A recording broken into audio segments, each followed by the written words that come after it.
identidad es la idea que tenemos de lo que somos y de lo que es el mundo que nos rodea. Es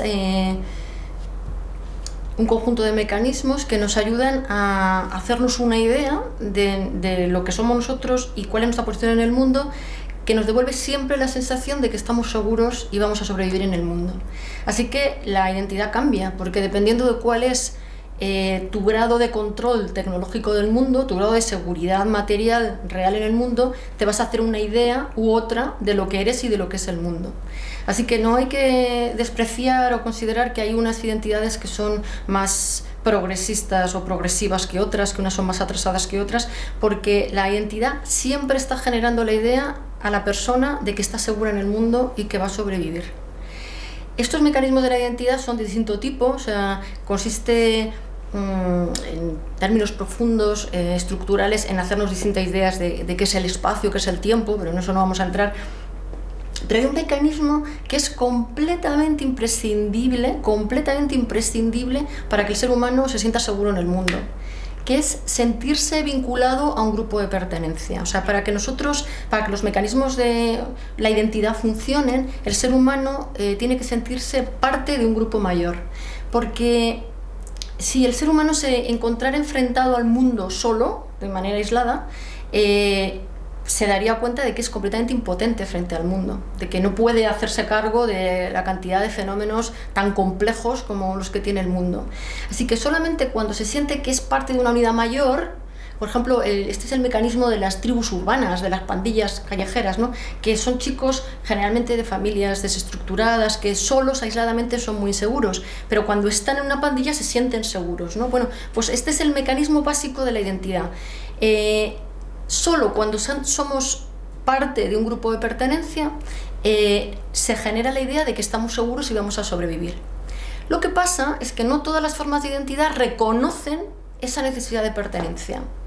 La identidad relacional, lo que yo hablo como identidad relacional, lo que denomino identidad relacional, es una forma de identidad que se da cuanto menos capacidad de control y menos seguridad tienes en el mundo, y entonces ahí sí que reconoces mucho tu necesidad del grupo, ¿no? Cuanto menos seguridad tienes, cuando menos control tienes, más reconoces que necesitas a un grupo para sentirte seguro.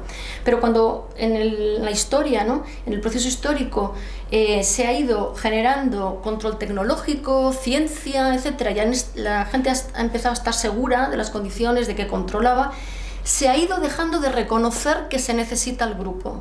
Esto es una clave para entender la identidad, porque la individualidad, que es una identidad que se ha generado históricamente, poco a poco, a medida que el grupo cada vez tenía más división de funciones, más especialización del trabajo y más control, entendía racionalmente mejor el mundo, se iba desarrollando más la individualidad, luego si quieres esto lo vemos.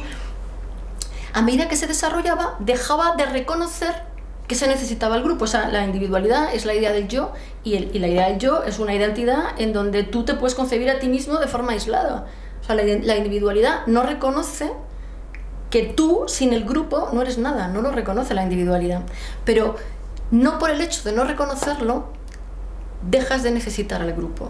Entonces, entender la trampa que se ha hecho en la historia y que se sigue haciendo para, aunque lo necesites, no reconocerlo, es entender el orden patriarcal, el orden social en el que estamos moviendo y las trampas que están sirviendo de base a la sociedad en la que vivimos. Es la identidad en la que el ser humano no sabe quién es, sino es como parte de un grupo de pertenencia, ¿no? Como te decía. Bueno, ¿qué es la identidad de clase, la identidad de etnia, la identidad de género? Son identidades relacionales, o sea, son identidades en las que la persona se define no en función de ella misma, de la individualidad, sino en función de su pertenencia, porque comparte rasgos comunes con otra gente que tiene las mismas características, ¿no? Por ejemplo, yo soy almudena, ¿no? Esa es digamos, la etiqueta de mi individualidad, de mi identidad individual, pero yo al mismo tiempo me reconozco como mujer, y eso es una identidad de género, y me reconozco como española, y eso es una identidad relacional también. O sea, te reconoce la persona, solo se puede imaginar a sí misma porque se reconoce como parte de grupos identitarios en dónde encuentra sentido. O sea, si la persona solamente se imaginara a sí misma sola, sin ninguna pertenencia, es que estaría completamente desorientada. Entonces necesitamos sentirnos vinculados, y estas identidades de clase, de etnia, de edad, etcétera, son identidades relacionales. Yo manejo dos grupos o dos polos identitarios abstractos, ¿no? Que no hay que tomarlo como algo que se ha generado en la historia, o una cosa o la otra, sino que en la historia lo que se ha generado es una mezcla de las dos cosas, que luego es lo que intentaré explicar. Primero te explico lo que es para mí el polo de la identidad relacional, y luego te explico lo que es el polo de la individualidad. La identidad relacional es una identidad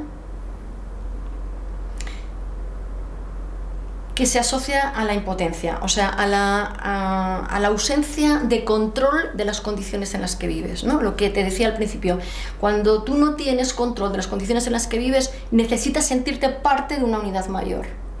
Bien, esto es lo que pasa en todas las sociedades cazadoras-recolectoras, de todas las sociedades actuales que se dedican a cazar y a recolectar. Por ejemplo, imagínate a los indios del Amazonas, ¿no? Que no tienen ninguna división de funciones dentro del grupo social, o sea, donde no hay ningún especialista del trabajo. Todos los hombres hacen lo mismo y todas las mujeres hacen lo mismo. No hay ni siquiera chamanes. Vamos a ponernos en ese caso, que es el inicio de todas las trayectorias históricas. O sea, todos los seres humanos, todas las trayectorias históricas han empezado en una situación que actualmente tienen grupos cazadores-recolectores, que son sociedades donde no hay ningún tipo de división de funciones, más que las de hombres y mujeres. Bueno, en estos grupos la naturaleza no humana, lo que entendemos como naturaleza, es una fuente de amenaza y de peligro, porque ellos no entienden, porque no tienen escritura, no tienen ciencia, entonces no entienden cómo funciona, por qué te cae un rayo, por qué hay una crecida del río, por qué se seca el río. No lo pueden entender a través de la ciencia. Así que lo que ellos hacen es proyectar comportamiento humano a la naturaleza no humana, ¿no? Entonces, lo que hacen es sacralizar la naturaleza no humana, ¿no? ¿Por qué te cae un rayo? Pues porque la nube se ha enfadado, porque la nube, que tiene más poder que tú, tiene un comportamiento humano, pero tiene más poder que tú, así que es sagrada, se ha enfadado y te ha mandado un rayo.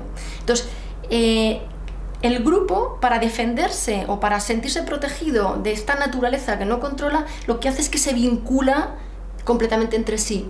Y se ponen todos, has visto que los cazadores actuales, ¿no? Una cosa en el labio, en la oreja, porque eso lo que hace es expresar que cada persona no existe separada del resto, que la identidad última de esas personas es el propio grupo, ¿no? Entonces, el grupo vive identificándose entre sí, o sea, las personas no tienen sentido de forma independiente, no hay individualidad, y al mismo tiempo viven en una realidad, en una naturaleza que tiene más poder que ellos y que es sagrada. ¿Por qué se sienten seguros si no controlan nada? Porque lo que ellos hacen es entender la naturaleza a través de la proyección de su propio comportamiento social. O sea, ellos dicen, ¿por qué se ha enfadado la nube? Pues porque se ha debido enfadar por lo que yo me enfadaría, por lo que mi grupo se enfadaría, porque yo he hecho mal algo, ¿no? Entonces, ellos proyectan el comportamiento del grupo a la naturaleza, pero como la naturaleza la consideran sagrada, lo que hacen es luego leer las cosas a la inversa. Dicen, yo vivo en mitad de una realidad sagrada y el único que se comporta como la instancia sagrada soy yo, porque los demás grupos humanos no se comportan como yo. Así que debe ser que la instancia sagrada me ha elegido a mí para enseñarme cómo me tengo que comportar. Así que todo grupo que tiene estas características, que creen los mitos, se considera siempre el grupo elegido.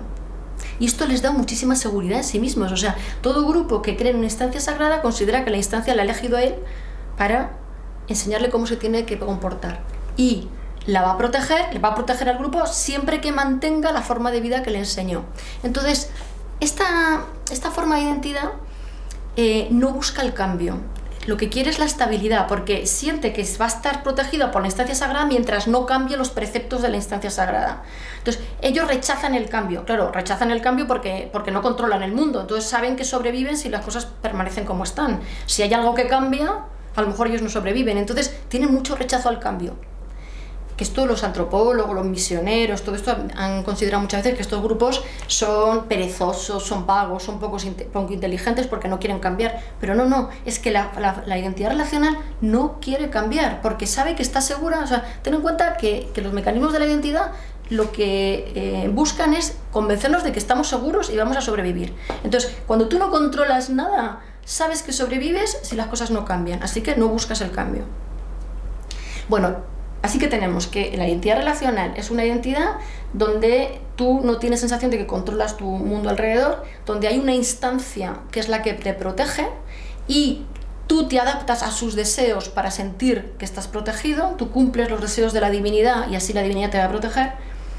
O sea, tú no eres el sujeto de tu acción, sino que te conviertes en objeto de los deseos de la instancia de la que procede la seguridad y donde no se busca el cambio. Bien, al mismo tiempo es un tipo de identidad que se construye no a través de la idea del yo, de la idea de que tú eres algo separado, como te digo, sino la idea de que tú eres el cruce de las relaciones de tu grupo. O sea, tú eres el hijo de tu padre, el tío de tu sobrino, el esposo de tu mujer.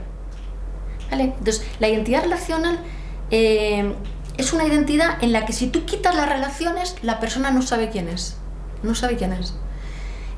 La desorientación es profundísima porque no se crea la idea del yo.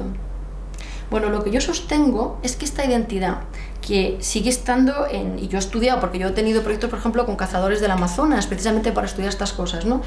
Que sigue estando activa en pura identidad relacional en sociedades cazadoras-recolectoras, fue la identidad que existía en el inicio de todas las trayectorias históricas. Al comienzo de todas las trayectorias históricas, hombres y mujeres tenían este tipo de identidad. O sea, se definían a sí mismos a través de los vínculos que tenían con los demás, no buscaban el cambio y siempre buscaban una instancia con mayor poder que ellos mismos de la que procedía la seguridad. Hombres y mujeres. Y lo que yo sostengo es que a medida que fue produciéndose el proceso histórico, que fue ampliándose la división de funciones y la especialización del trabajo dentro de cada grupo, los hombres se empezaron a individualizar y las mujeres se fueron quedando como representantes de este modo de identidad que es la identidad relacional. Entonces, la identidad de género femenina que ha habido en la historia, hasta llegar a la modernidad, que en la modernidad ya hemos cambiado las mujeres, ¿no?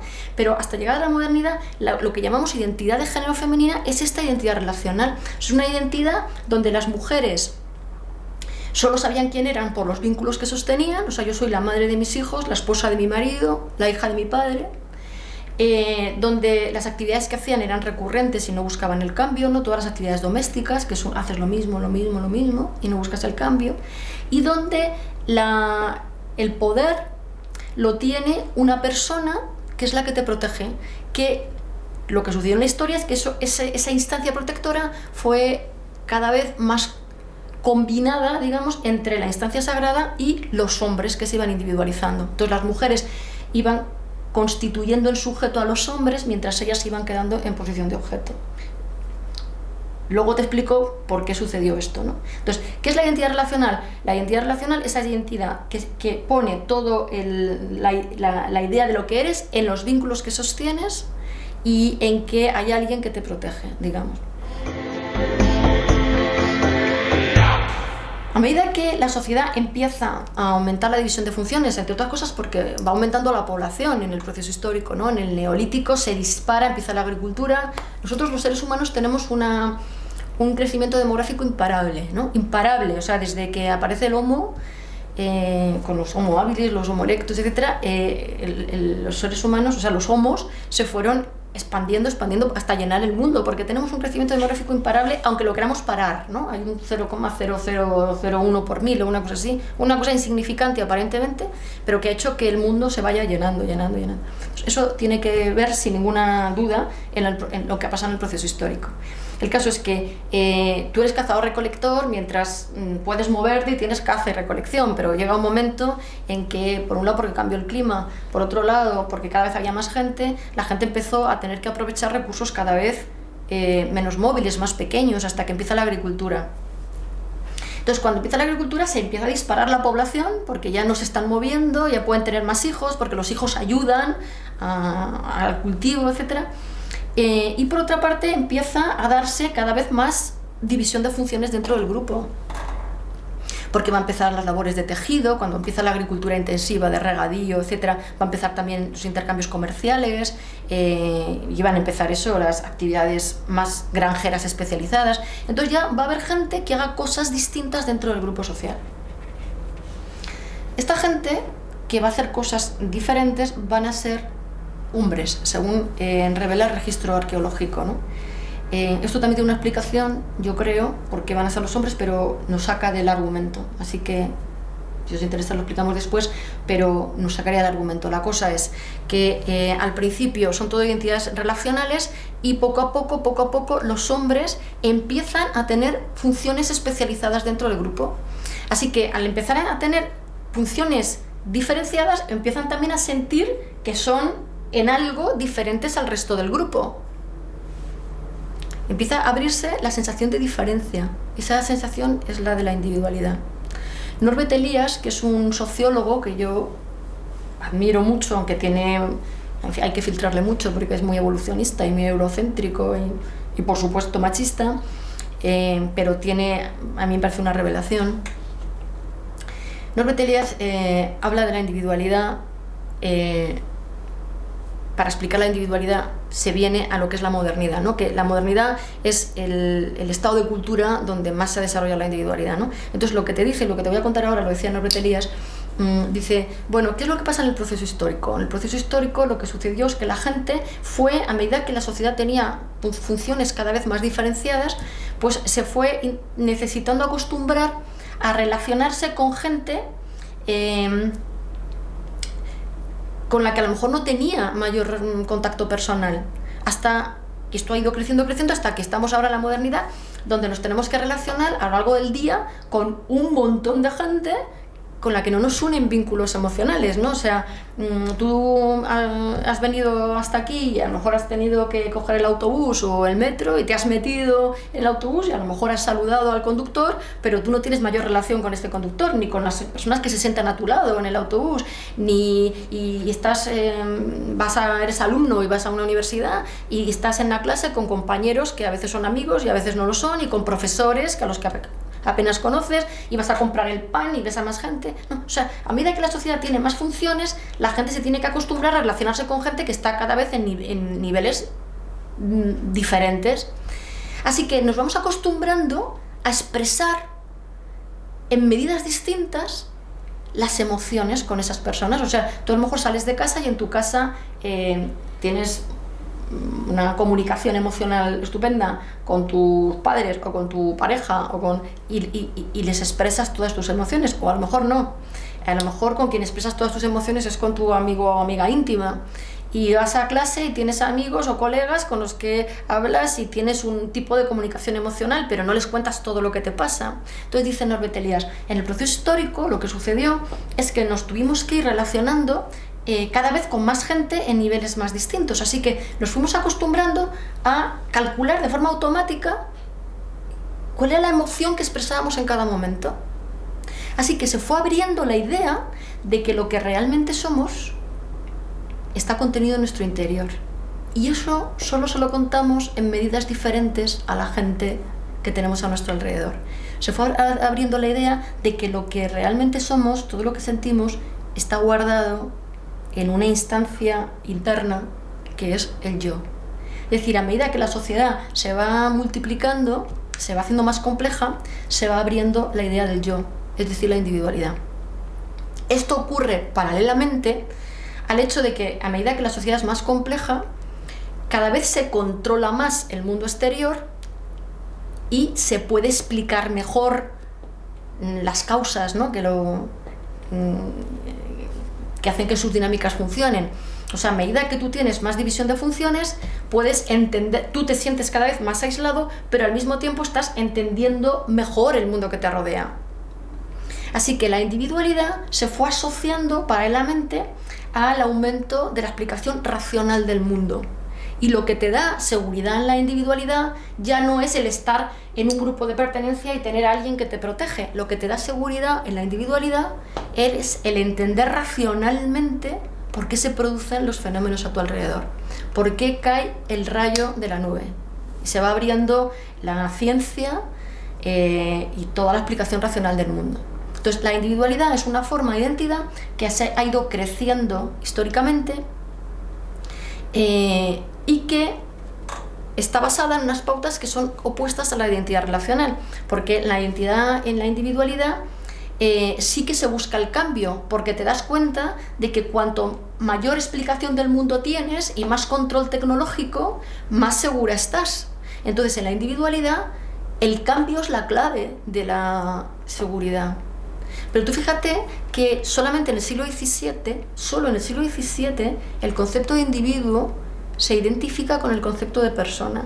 Porque solamente en el siglo XVII la sociedad ya es tan compleja, que las personas empiezan a sentir que pueden prescindir de Dios y que pueden tener la seguridad en sus vidas generada por ellos mismos a través de la razón. Antes el concepto de individuo existe, pero no se aplica a las personas. O sea, un individuo es una unidad de una cosa, ¿no? Una silla individual, cosas así, ¿no? No se identifica con el de persona. Sin embargo, ahora tú hablas de un individuo y hablas de una persona. Lo identificamos con una persona, ¿no? Eso solo es a partir del siglo XVII.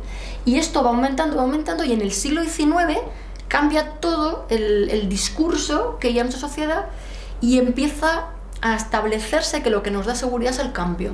O sea, empieza Lyell, que es un geólogo que escribe un libro que se llama Principios de Geología, que dice: Dios no creó la Tierra como nosotros la conocemos, la Tierra es resultado del cambio. Porque yo veo ahora una erupción volcánica y veo cómo cae la lava, y cuando me encuentro una capa igual de lava en la profundidad de la Tierra, eso quiere decir que hubo una erupción volcánica en el pasado. Y cuando me encuentro el arrastre de una arena por la erosión, y yo me lo encuentro en el fondo, lo que pienso es que entonces hubo fenómenos de vientos y de erosión. Entonces dice, la Tierra es resultado del cambio. Y después de eso es lo que le dio a Darwin el margen de tiempo, porque la Tierra entonces ya no había sido creada por Dios en el 4004, como se pensaba hasta entonces, ¿no? El 4004 a.C., sino que le dio mucha profundidad temporal. Entonces Darwin empieza a pensar, no, los animales también son resultado del cambio. Y luego viene Marx y dice, las sociedades también son resultado del cambio. Bueno, esta expresión de que la seguridad nos viene del cambio y de entender racionalmente el mundo y de creer que nosotros somos una instancia que está contenida en nosotros mismos, eso son todos los rasgos que se asocian a la individualidad, que es resultado de un proceso histórico. Yo escribí un libro que se llama La fantasía de la individualidad. ¿Por qué hablo yo de la fantasía de la individualidad? Porque, si recuerdas, al principio te he dicho que los mecanismos de la identidad lo que hacen es devolver una sensación de que estamos seguros, pero que hay una condición imprescindible para que nosotros podamos sentirnos seguros, y es sentirnos vinculados a un grupo de pertenencia. Y te he dicho, hay algunas identidades que no reconocen la necesidad del grupo. La individualidad no reconoce la necesidad del grupo. ¿Ves? Te estoy diciendo, la individualidad cree que nosotros somos algo contenido dentro de nosotros mismos y que está seguro porque entiende racionalmente el mundo. Sin embargo, lo que yo sostengo, esto es una fantasía. Porque si el ser humano verdaderamente se hubiera enfrentado solo al mundo, si realmente se hubiera sentido solo, aunque hubiera entendido los fenómenos racionalmente del mundo, eso no le habría dado seguridad. Porque el mundo es tan complejo, el universo es tan complejo, que hubiera sentido que solo es completamente impotente para controlarlo. O sea, si lo puede controlar es porque está en una sociedad donde todos interrelacionamos con todos y unos nos generan las hipótesis y las explicaciones de una cosa y otros desarrollan la máquina que hace que controlemos esa cosa. Es decir, porque no estamos solos. Entonces, la individualidad, el creerte que tú verdaderamente eres alguien que se puede enfrentar solo al mundo, es una fantasía. ¿Cómo se ha podido construir esa fantasía? ¿Cómo se ha hecho para construir esa fantasía? Porque yo creo que entender esto es entender la clave de la sociedad actual. A medida que los hombres iban individualizándose, Claro, cuando tú te vas individualizando, tú vas perdiendo relaciones emocionales con el mundo, porque en el momento en que tú dices, ay, ya entiendo cómo funciona la agricultura, ya no es la madre tierra generosa que es que me está dando el alimento, sino que si yo le meto abono y le meto arado, me va a dar más cantidad de alimento. Entonces la tierra ya no es la madre generosa, ya pasa a ser tú, ya no es una instancia sagrada que te protege y te alimenta a ti, ya eres tú quien tiene el poder sobre la tierra. Eso te da poder, pero te quita una relación personal, porque ya no te relacionas con la madre naturaleza. Cuando tú entiendes por qué te cae un rayo, ya tienes el poder de decir, ahora construyo un pararrayos y cuando caiga un rayo no me va a venir a mí. Pero pierdes una relación personal, porque ya no le pides a la nube que no te tire el rayo. Entonces, cuando tú te vas individualizando y se va desarrollando la ciencia, que es paralelo, ¿no? Es parte del mismo proceso, tú empiezas a perder relaciones emocionales. Así que la individualidad tiene un coste emocional grandísimo, porque te iría dejando solo en el mundo. Y por otra parte, porque está llena de ansiedad la individualidad, porque la individualidad solo se construye a través de los cambios, porque los cambios son los que te dan la seguridad. Así que tú necesitas cambiar constantemente, y de eso somos prueba todos los que estamos en esta sociedad, ¿no? O sea, yo digo siempre que yo soy funcionaria desde el año 92, y no por eso dices, ya me relajo, no, porque ahora tienes que, y ahora qué proyecto hago, y ahora qué libro escribo, y ahora me caso, y ahora me divorcio, y ahora tengo un hijo, y ahora... Siempre estamos cambiando, porque la individualidad no te deja quedarte parado, porque la seguridad en la individualidad te la da cambiar, te da tener la sensación de que estás cambiando. Así que es una identidad muy costosa en términos emocionales. Con lo cual tú imagínate qué hubiera pasado si fuera verdad, como pretendió la Ilustración, que los hombres se habrían ido desarrollando la individualidad y cada vez se hubieran quedando más solos y cada vez más ansiosos y cada vez realmente sintiendo que eran impotentes frente al mundo. No hubiera podido producirse el proceso histórico, no se hubiera producido así. Así que, ¿qué pasó? Lo que pasó, en mi opinión, es que al principio todos teníamos identidad relacional, hombres y mujeres, pero poco a poco los hombres empezaron a individualizarse. Entonces empezaron a pagar precios emocionales, empezaron a perder relaciones emocionales. Pero como esto no se lo pueden permitir, porque se le haría evidente la impotencia, lo que empezaron a hacer es impedir que las mujeres se individualizasen. Empezaron a impedir que ellas, primero, bueno, es que esto habría que explicar otra cosa, pero no tiene sentido que lo expliquemos ahora. Las frenaron a través de impedirles la movilidad y después impedirles que aprendieran a leer y a escribir. Porque aprender a leer y a escribir te individualiza. ¿Por qué? Porque te hace entender racionalmente el mundo. Entonces te separa emocionalmente del mundo, así que te individualizas. Entonces los hombres empezaron a individualizarse y como ellos no podían permitirse perder estos vínculos emocionales porque entonces se sentirían impotentes, lo que hicieron es impedir que las mujeres se individualizaran.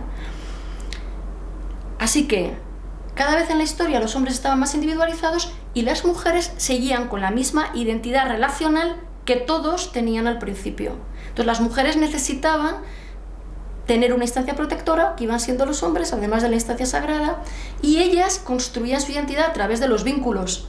Así que los hombres, a través de establecer como normativa la heterosexualidad, porque eso garantizaba la complementariedad entre los dos, se garantizaban que ellos tenían vínculos porque tenían mujeres que les garantizaban esos vínculos, al mismo tiempo que ellos se dedicaban solamente a dar importancia a su individualidad. ¿Qué pasa? Que como son los hombres los que tenían el poder, ellos construían el discurso social. Y como ellos solo reconocían la identidad que ellos desarrollaban, que era la individualidad, no reconocían que ellos no podrían existir sin esta complementariedad de género, sin tener mujeres subordinadas, porque ellos eran los que tenían el poder, sin tener mujeres subordinadas, sin las cuales ellos no podrían sobrevivir. Así que yo a esta individualidad la apellido y la llamo individualidad dependiente, porque la individualidad que han construido los hombres a lo largo de la historia es una individualidad que no se puede construir si no es con el apoyo de alguien de quien dependes, pero a quien no reconoces el valor de lo que te está aportando, que es lo relacional. ¿Vale? Entonces, la individualidad que han desarrollado los hombres a lo largo de la historia es un tipo de individualidad que yo denomino individualidad dependiente.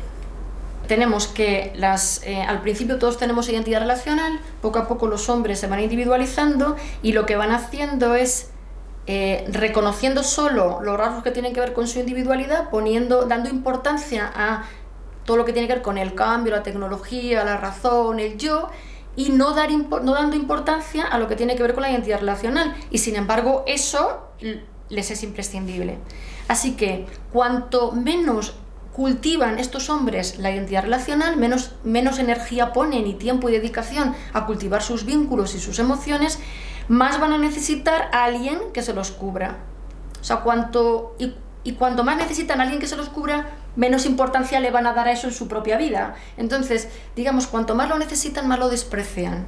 O sea, cuanto menos valoras tú en tu vida como un mecanismo que a ti te da seguridad, el estar muy bien vinculado emocionalmente, más vas a necesitar a alguien que te cubra eso. Pero menos vas a valorar a la persona que te lo cubre, ¿no? Esto es la explicación también de por qué los maltratadores matan a sus parejas o pueden matarlas cuando se van, porque ellos, si no han cultivado ellos el vínculo, no pueden sobrevivir solos, no pueden, la individualidad se cae. ¿Qué es el orden patriarcal? Yo creo que el orden patriarcal es un orden lógico que lo que hace es idealizar el lado de la individualidad, porque es la mentalidad de los hombres que están aquí, dan importancia al lado de la razón y de la individualidad y niegan la importancia de los vínculos emocionales, ¿no? De la pertenencia a un grupo. Eso es el orden patriarcal. Entonces, el orden patriarcal está basado necesariamente en diferencias de género, o sea, en individuos masculinos que desarrollan la individualidad dependiente, que ellos no cultivan las emociones y que tienen a alguien subordinado a quien no dejan individualizarse para que les garantice el vínculo, ¿no? la identidad relacional. Entonces, el patriarcado va asociado necesariamente a las diferencias de género y a la individualidad dependiente. ¿Qué sucede con las mujeres cuando llegamos a la modernidad? Porque hasta llegar a la modernidad las mujeres hemos estado desarrollando lo que se llama identidad de género femenina, que es una identidad relacional, como hemos explicado. Ahora, ¿qué pasa en la modernidad? Lo que pasa en la modernidad es que las mujeres, por toda la lucha de las sufragistas y de las feministas, y porque el propio sistema ya necesita, porque ya digamos que está agotada la posibilidad de aumentar la complejidad del grupo social solo a través de hombres, porque ya los hombres están ocupando todas posiciones especializadas. Entonces, necesitan a las mujeres que se incorporen. Entonces, las mujeres pasamos a incorporarnos a la especialización de trabajo, ¿no? ¿Cómo? Se nos empieza a autorizar a aprender a leer y a escribir y a formarnos en educación superior. Entonces nos individualizamos porque, te digo, la escritura y el conocimiento racional te individualiza. Ahora, ¿qué pasa con las mujeres? Que las mujeres no podemos hacer la trampa que han hecho los hombres, porque las mujeres, si nosotras solo nos dedicamos a nuestra individualidad, no tenemos a nadie que nos garantice el apoyo emocional, porque los hombres no están socializados para hacer eso. Pero además porque las mujeres sabemos que lo que da sentido a la vida es lo emocional, porque esa ha sido nuestra especialidad. Y lo sabemos, o sea que yo digo siempre, cada vez que hablo de esto, ¿no? Que el sentido de la vida te lo da sentir la vida, no pensarla. Pensar la vida, si tú no tienes buenos vínculos emocionales, la vida no tiene ningún sentido, te lo da sentirla. Entonces las mujeres no podemos abandonar la identidad relacional, por un lado, porque no podemos, porque nadie nos lo cubriría, y por otro lado, porque no queremos. Así que las mujeres tenemos que compaginar la identidad relacional con la individualidad.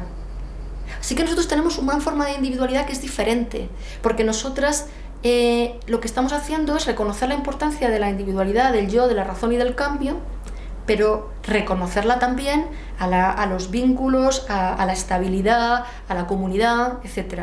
Y esto da como resultado una identidad que yo llamo individualidad independiente, porque no necesitas a nadie dependiente que te esté y subordinado, que te esté garantizando lo emocional, tú te la construyes, las dos cosas, que es una identidad muy contradictoria, porque nosotros nos movemos en contradicciones, ¿no? Porque por un lado te pones, eres sujeto y tú tienes que decidir tu vida y tener tu iniciativa y definir tus proyectos, y por otro lado nos seguimos poniendo más en posición de objeto que los hombres, nos seguimos pintando, depilando y queriendo parecer jóvenes y de todo, ¿no? Entonces, nosotros compaginamos dos identidades contradictorias, pero es la identidad más fuerte que existe, porque reconoce las dos cosas que son verdad. Por un lado, que la individualidad es la que te da el poder, porque te hace que tú seas sujeto, agente de tu propia vida, no hay nadie que te esté protegiendo, eres tú el que decide tu vida. Pero por otro lado, esto no se sostendría si no es con una base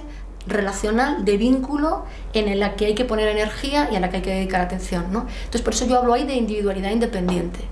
Por eso creo que no se puede hablar de individualidades solas, porque la individualidad es un polo abstracto de identidad. La individualidad no se sostiene, ¿vale? Entonces, lo que han hecho los hombres es sostenerla a base de identidades subordinadas a las que no se le da valor, y lo que hacen las mujeres, y lo que están haciendo algunos hombres también, en la modernidad, es compaginarla con identidad relacional.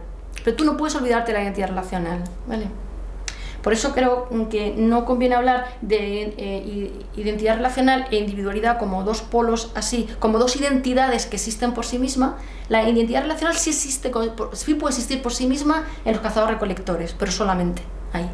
Y la individualidad siempre tiene que acompañarse de identidad relacional. La cuestión es cómo la acompañas, ¿entiendes? Si de una forma subordinada a través de alguien a quien no reconoces, o sea, con identidades de género, o a través de actuar tú las dos cosas y poder relacionarte en términos de igualdad con alguien, con mujeres, con hombres, que también desarrollan en una misma persona todos los rasgos de la individualidad y los rasgos de la identidad relacional. El origen de la diferencia, que al principio es completamente sutil, o sea, yo no hablaría de sociedad patriarcal al principio de las trayectorias históricas, porque creo que lo que te digo es identidad relacional. Pero yo he estudiado, eso te digo, he tenido un proyecto con cazadores del Amazonas y me he buscado la información que hay sobre si hay diferencias de género en cazadores-recolectores, ¿no? Entonces, hay algunas investigaciones que te dicen que no, que hay verdaderas sociedades igualitarias. Y hay otras investigaciones que te dicen que sí, que hay cierta superioridad de lo masculino. Ahora, quien te dice una cosa y quien te dice otra estudia cosas diferentes. Cuando tú solo estudias las cuestiones económicas o materiales, puedes encontrar sociedades completamente igualitarias, como fue la que yo estudié con los Awa, que en Brasil, ¿no? Pero cuando miras el mundo de lo simbólico, siempre tiene un poco más de prestigio lo que hacen los hombres, ¿no? Entonces, ¿a qué se debe esto? Yo creo que esto se debe a cómo se construye la realidad cuando no tienes escritura, que es el comienzo de todas las trayectorias históricas, ¿no? La realidad se construye siempre a través de dos parámetros de ordenación, que son el tiempo y el espacio.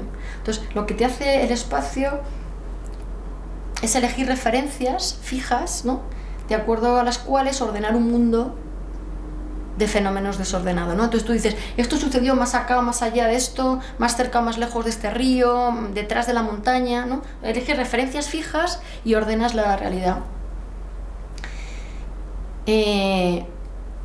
Así que, cuando no tienes escritura, tú, el único mundo que puedes ordenar espacialmente, porque no tienes mapas, porque no hay escritura, el único mundo que puedes ordenar y por tanto que puedes conocer es el mundo que tú caminas, por el que caminas, el que conoces personalmente, porque el mundo que puedes ordenar es el que está más cerca, más lejos de esta montaña que conoces, de este río por el que andas o por del que sacas agua. Entonces, el mundo, para la gente que no tiene escritura, tiene las dimensiones de lo que puedes recorrer.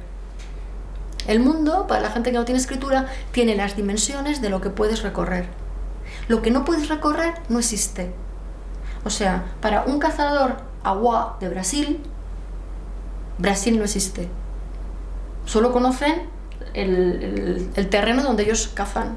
Brasil no tiene ningún sentido. No te voy a contar España, ¿no? O sea, para una persona que no tiene escritura, el mundo solo tiene las dimensiones de lo que él ha recorrido o lo que alguien que él conoce ha recorrido. Así que, quien más recorre, quien más se mueve, tiene un mundo un poco más amplio. Bueno, esto por un lado. Por otro lado, los Homo, o sea, nuestro género Homo, no la especie Sapiens, el género Homo, desde Homo habilis, se caracteriza, apareció, lo que llamamos Homo, es a un cambio genético que hizo que se retrasaran o que se alargaran los periodos de crecimiento de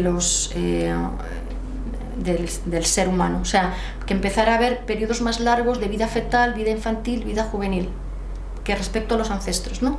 O sea, nosotros tenemos crías que tienen unos periodos de crecimiento de vida fetal, de vida infantil y vida juvenil más largos que, por ejemplo, el chimpancé, ¿vale? Si tú comparas las edades, ¿cuándo llega a ser un chimpancé? Llega a ser joven a los 11-12 años. Nosotros, llega a ser adulto a los 11-12 años. Nosotros llegamos a ser adultos a los 18-20 años, ¿vale? O sea, se van alargando. Bien, si se alargan las edades de infantil y juvenil, es porque también se alargó, y eso, de hecho, así sucedió, y eso no tiene que ver con el género, eso te lo dice hasta Arzuaga, ¿no? O te lo dice Arzuaga en sus libros, que se alargó el periodo de vida fetal también. Nosotros tenemos crías que tienen un periodo de vida fetal de 21 meses. Pero si nuestras crías diéramos a luz a nuestras crías a los 21 meses, no podrían nacer, porque nuestro canal de parto, al ser bípedos, es estrecho. Así que Homo es ese taxón, esa forma biológica que se caracteriza porque empezaron a nacer crías muy prematuras. Nosotras, la vida fetal en todos los demás primates acaba cuando el cerebro tiene la mitad del tamaño que va a tener en fase adulta. Nuestras crías nacen cuando tenemos la tercera parte del tamaño que vamos a tener en fase adulta. Entonces, cuando nuestras crías cuando nuestras crías nacen, durante el primer año de vida se dedica el cerebro básicamente a alcanzar la mitad del tamaño que va a tener en fase adulta. Así que nosotros acabamos la vida fetal cuando las crías tienen 21 meses en total entre la vida intrauterina y la vida extrauterina. Es decir, cuando nuestras crías tienen 21 meses menos 9 de gestación, 12 meses. O sea, cuando nuestras crías tienen un año de vida es cuando acaba verdaderamente la vida fetal.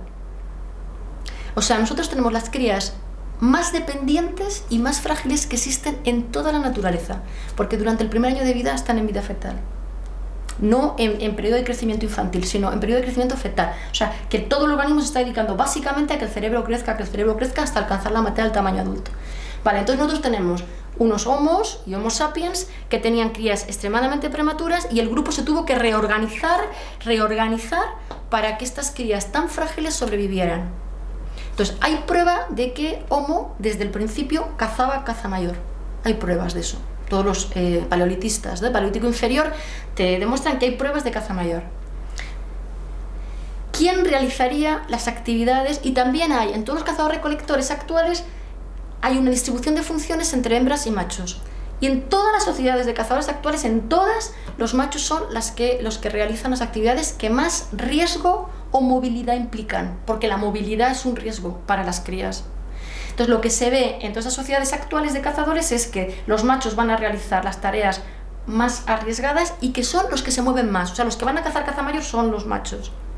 Y las hembras realizan tareas que implican menos movilidad. Entonces, yo creo que esto fue así en el inicio de las trayectorias históricas. O sea, tenías una distribución de funciones entre machos y hembras, los machos realizaban tareas de mayor movilidad y las hembras realizaban tareas de menor movilidad porque eso implicaba un riesgo para las crías. Y el amamantamiento, eso correspondía necesariamente a las hembras, ¿no? Bien, así que tienes grupos, o sea, todas las trayectorias históricas estarían caracterizados por un grupo en el que los hombres tienen mayor movilidad que las hembras. Como quien más se mueve tiene un mundo ligeramente más grande y por tanto tiene que tomar un poquito más de decisiones y tiene que tener un poquito más de asertividad, yo creo que esto fue una diferencia muy sutil al comienzo de las trayectorias históricas, pero fue estableciendo una mínima diferencia de un poquito más de rasgos de individualización en los hombres, porque tenían que tomar un poco más de decisiones y porque se tenían que enfrentar a riesgos un poco superiores. Y que esta diferencia, que era muy sutil y que al comienzo no definió ninguna diferencia de poder entre ellos, como se ven los cazadores actuales, sin embargo, lo que fue haciendo es que, digamos, se retroalimentara. Entonces, si había que tomar un poco más de decisiones, la tomaran los hombres, y entonces poco a poco fueron los hombres los que desarrollaron más la individualización, porque ellos inicialmente, en principio, construían su identidad relacional, claramente solo relacional, pero con unos ligeros matices más individualizados. Por esta cuestión de que el espacio, para ellos, construía una realidad un poco más amplia, porque se movían un poco más. Un francés, Louis Dumont, estudió en los años 70 una forma de individualidad que llamó individualidad fuera de la sociedad, precisamente, que era el tipo de individualidad que se ha desarrollado entre los místicos de la India. O sea, entre estos gurús o swamis que se van a una cueva, por ejemplo, y se pasan 20 años aislados. Entonces ahí desarrollan una forma de identidad que no se construye a través de vínculos con el grupo, ¿no? Entonces dices, bueno, entonces sí que se puede desarrollar la individualidad sola, me podrías decir, ¿no? Pero, claro, esto ya no lo explica Louis Dumont, lo explico yo. Lo que está haciendo estas personas, estos hombres, porque generalmente son hombres, es desarrollar una forma distinta de identidad relacional. O sea, lo que ellos hacen es, lo que ha pasado en Louis Dumont habla de la individualidad dentro de la sociedad, en la sociedad europea, ¿no? En la sociedad occidental, y la individualidad fuera de la sociedad en la India. Claro, la individualidad dentro de la sociedad, como te estoy diciendo, solo se ha podido sostener porque tenías mujeres que te garantizaban el lado relacional. ¿Vale? ¿Qué les garantizaba a los de la India, a los místicos de la India, el lado relacional? Su propia fusión con la instancia sagrada. O sea, lo que han hecho lo que hace esta individualidad fuera de la sociedad es que ellos, a través de la vía mística, se van identificando, vinculando, hasta identificarse con la instancia sagrada. Entonces, esa es una potencia relacional fortísima, porque eso es pura emoción, ¿no? Entonces, con esa condición, o sea, la de ya no establecer vínculos con otras personas, sino establecer vínculos con una instancia sagrada, con una fuente de poder emocional muy potente, con esa condición se puede sostener lo que parece una individualidad, o lo que es realmente una individualidad fuera de la comunidad, pero no separada de una identidad relacional. O sea, tú puedes sostener individualidades fuera de la comunidad con este modo, pero esta individualidad sigue teniendo una identidad relacional, que es la que te fusiona con la instancia sagrada. Y de hecho yo creo que esta individualidad fuera de la sociedad es la que desarrollaron las mujeres místicas en el Renacimiento europeo. O sea, que a las mujeres en el Renacimiento no se les dejaba desarrollar la individualidad dentro de la sociedad porque su única posibilidad era ser madres y esposas, y entonces empezaron a buscar ellas una salida que eran los conventos, ¿no? Y entonces ahí desarrollaban identidad relacional en los conventos al mismo tiempo que aprendían a leer y a escribir, ¿no? Y entonces ahí desarrollaban un tipo de individualidad fuera de la sociedad, pero metida dentro de la congregación, digamos, ¿no? O sea, dentro de una colectividad, de otra sociedad. Pero hubo algunas que se salieron también de esas comunidades y desarrollaron la vía mística. Y la vía mística lo que hace es permitirte que tú realmente te aísles de las comunidades, pero solo a condición de que te identifiques con la instancia sagrada. Y yo creo que eso pasó, que fue una escapada, digamos, individualizadora de las mujeres en el Renacimiento. La consecuencia que ha tenido, el desarrollo de las individualidades dependientes, ¿vale? Es que yo creo que hay que apellidarlo. O sea, de las individualidades que no reconocen la importancia de lo relacional, pero que necesitan tener ese complemento subordinado, porque, o sea, no se puede pensar, es que esto es lo que hacía la Ilustración y hay que luchar contra esta idea. No se puede sostener la individualidad sola. Entonces, ¿qué consecuencias ha tenido para la sociedad el desarrollo de la individualidad dependiente? Pues la consecuencia que ha tenido es que, claro, los hombres que tenían esta forma de identidad solo prestaban atención a los aspectos relacionados con su individualidad, negaban, ocultaban la importancia de lo que hacían las mujeres que tenían en casa ellos y que tenían como parejas, y ellos solo prestaban atención y daban importancia y consideraban que el grupo sobrevivía gracias a todo aquello que se asocia a la individualidad, o sea, al cambio, al progreso tecnológico, a la razón, etc. Entonces, ¿qué consecuencia ha tenido? el orden neoliberal en el que estamos. O sea, estamos viviendo en una sociedad, en todo el mundo occidental, en una sociedad en la que se idealiza completamente el cambio, la tecnología, la razón. Se están haciendo políticas que solo prestan atención y financian ese tipo de desarrollos, y no financian y no apoyan todos aquellos aspectos comunitarios y relacionales que sin los cuales lo otro no podría funcionar. O sea, la sociedad no podría funcionar. Sin embargo, no se apoya lo comunitario. Entonces, ¿qué consecuencia ha tenido? El orden social en el que estamos, neoliberal y completamente injusto en términos sociales, económicos y personales, porque este tipo de mentalidad solo puede existir con algo subordinado a lo que no reconoce la importancia, y esto subordinado es lo comunitario, lo relacional, lo vincular, etc. Claro, yo creo que ahora vamos muy mal, me parece que hay otras sociedades, me parece que era otro de las cuestiones que tenéis interés en analizar, ¿no? Si hay sociedades en donde se está desarrollando alguna otra forma alternativa, ¿no?, de identidad. Yo creo, por ejemplo, que en América Latina hay formas sociales, dinámicas sociales, en donde se está prestando atención no solamente a lo individual, sino también a lo relacional y lo comunitario, todas estas cuestiones del arte de buen vivir y todo esto, ¿no? Entonces, yo creo que sí que hay sociedades en las que se están desarrollando otras formas identitarias, en donde se da tanta importancia a lo individual como a lo relacional, o por lo menos se reconoce la importancia de lo relacional.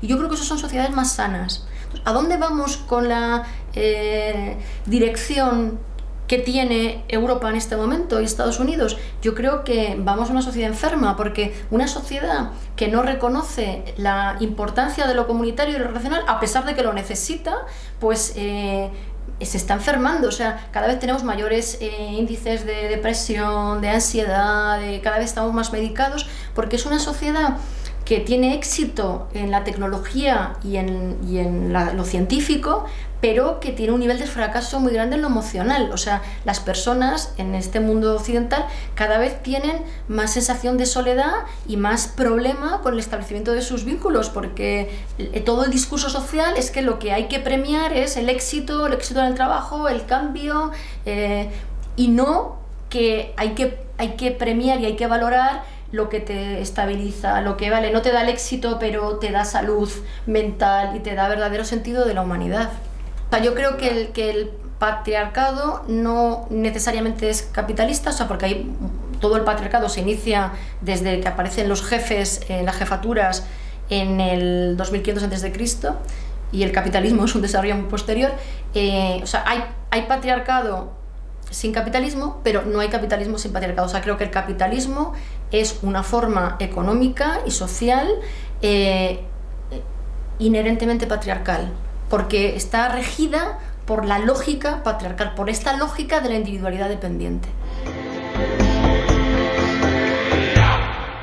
Bueno, creo que no es deseable. O sea, que lo que hay que entender es que la identidad relacional, la pura identidad relacional, es una identidad asociada a la impotencia, donde siempre tiene que haber alguien que es una instancia sagrada, o es un hombre, o es alguien que dirige los destinos de quien tiene pura identidad relacional. O sea, quien tiene pura identidad relacional no se siente agente de su propia vida, porque no siente que tiene control sobre su propia vida. Entonces, la identidad relacional siempre busca una instancia protectora. Así que no es deseable volver a puras identidades relacionales, porque, o sea, está muy bien que haya puras identidades relacionales en los cazadores-recolectores, y entonces ahí es ideal tener eso, o sea, es estupendo, pero en nuestra sociedad no es pensable que con la complejidad y la división de funciones que tenemos nosotros se pueda volver a una identidad relacional, ¿me entiendes? Porque para tener una identidad relacional todos tendríamos que hacer lo mismo, y entonces eso ya es completamente imposible. O sea, que una sociedad con el número de miembros del grupo social que tenemos nosotros y la complejidad que tenemos, pues no puede pensarse que tengamos una identidad puramente relacional. Entonces, si tú piensas, idealizas la identidad relacional y dices, no, es que lo que hay que volver es solo a lo comunitario y nos dividimos todos en grupos pequeños y lo comunitario y tal, si tú no tienes desarrollada eso lo podemos pensar y la gente lo piensa así porque no sabe, no puede imaginar lo que es una identidad relacional sin individualidad. O sea, porque nosotros ahora tenemos identidad relacional, pero también tenemos individualidad. Entonces, cuando nosotros nos pensamos en una comunidad, nos pensamos a nosotros mismos en esa comunidad, o sea, nos pensamos con una idea del yo y una idea del criterio sobre tu propia vida y de objetivos para tu destino.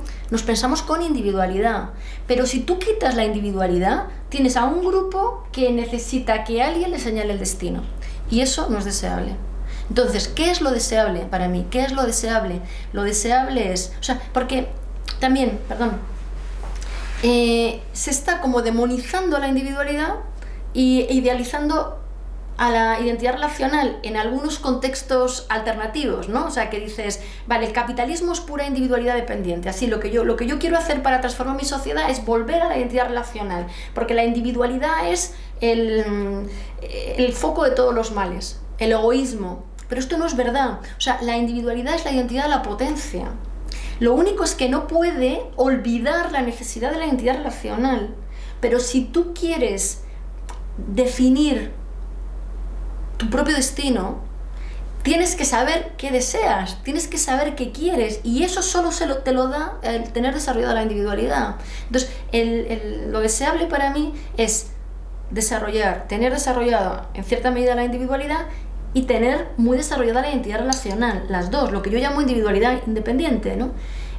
Las dos cosas, ¿vale? Eso para mí es lo deseable, tener desarrolladas las dos cosas, porque con eso no vas a buscar, no vas a querer que nadie te domine, y por otra parte vas a poner mucho peso en cultivar todo lo comunitario, y por tanto vas a generar salud emocional y una sociedad mucho más sana donde no hay nadie que esté subordinado a otro alguien, ¿no? O sea, la sociedad igualitaria, digamos, pasa por tener desarrollada, en mi opinión, tanto la individualidad como la identidad relacional. A ver, yo creo que lo que hay que hacer para reconstruir, o sea, todos tenemos identidad relacional, o sea, yo no creo que hay que reconstruirlas, hay que ser consciente de ellas. O sea, ¿cuáles son las claves? Hacerse uno consciente de lo que necesita el vínculo y por tanto dedicarle tiempo y energía a cultivar ese vínculo, tanto en términos personales como en términos sociales, ¿no? O sea, creo que la clave está en reconocer lo que hay y que la individualidad dependiente no reconoce, que es que sin los apoyos emocionales no se puede sobrevivir, y por tanto generar políticas que ayuden a las personas individualizadas a cultivar su lado relacional, bien con horarios que no te hagan dedicar todo el día exclusivamente al trabajo, sino que te permitan dedicárselo a lo que es la conciliación familiar, ¿no? Con asistencias barriales, vecinales, etcétera, que te permitan crear comunidad. Yo creo que lo relacional empieza a construirse en lo local. Supongo que esto es lo que se está haciendo ahora con todas estas políticas alternativas, ¿no? Construyendo lo local se va generando sentimiento de comunidad, y con esto se va construyendo una sociedad diferente. O sea, que yo creo que para construir una sociedad diferente no hay que empezar por reglas desde arriba, porque eso es imposible que empiece, porque el orden social está regido por la individualidad dependiente y por tanto por el poder más como más ajeno a lo vincular, sino que tiene que empezar por políticas locales, pequeñas, que vayan consiguiendo extender esa importancia de lo comunitario cada vez a niveles más elevados, ¿no? Creo que empieza por abajo, pero que se trata de reconocer lo que nos es importante, es que no lo reconocemos. O sea, que es que aquí en la universidad misma, ¿no? Que cada vez está cambiando más la lógica académica y cada vez tienes que dedicar más tiempo a competir y al trabajo y a publicar solo en revistas de impacto y a tener más proyectos. Entonces cada vez te obligan a dedicar más tiempo a la individualidad. Y solo a la individualidad. Y las personas, los estudiantes, los becarios actuales, cada vez están dedicados a construyéndose internamente cada vez más solo en función, su autoestima en función de lo que logran en el mundo académico. Y eso es potenciar la individualidad, porque el sistema no les deja tiempo y no les favorece para que potencien lo relacional. Entonces, lo que habría que hacer es simplemente tomar conciencia de que lo relacional es imprescindible y que hay que dejar tiempo y dedicar energías y dedicar presupuestos a eso relacional, ¿no?